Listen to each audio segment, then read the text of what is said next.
in 2013, we identified that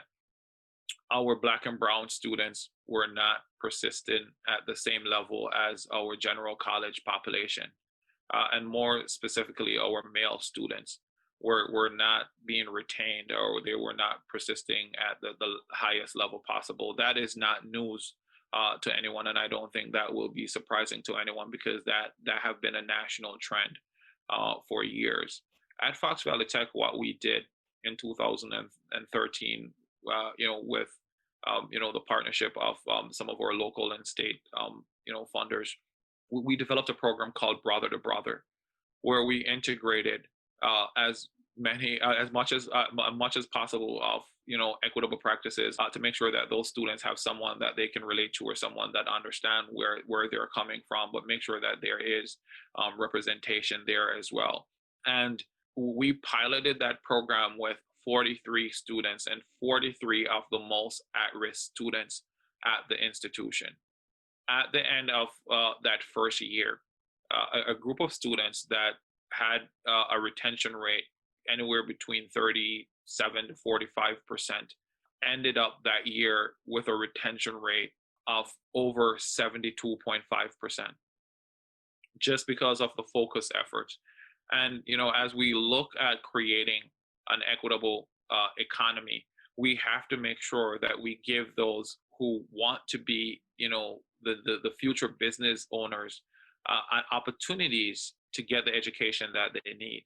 But more so, we have to look at some of the practices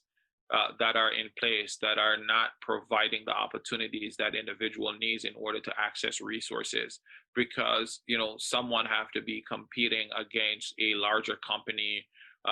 within our community. And we have to start to look at how do we provide resources, whether financial support or educational resources, to those local business, to ensure that they can be a model for the new generation to follow. How do we support the mom and pop businesses within our communities that are providing opportunities for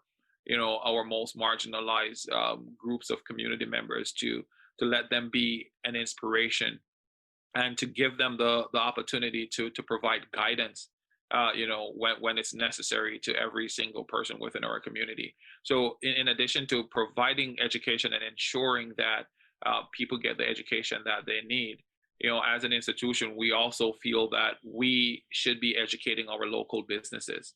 And we take it upon ourselves to have these conversations on a continuous basis to help our businesses understand what the future might look like. And if you want to know what your future might look like within any community, go to your K-12 system and look at their enrollment. Look to see how they're trending, because in 5 years, what's in the high schools will be the new employees, and who are in the middle schools will start to be our college freshmen. And we have to continue to look as deep as we possibly can to see what our community need, and we have to start these conversations as early as possible, and know that we cannot stop, we can never let up,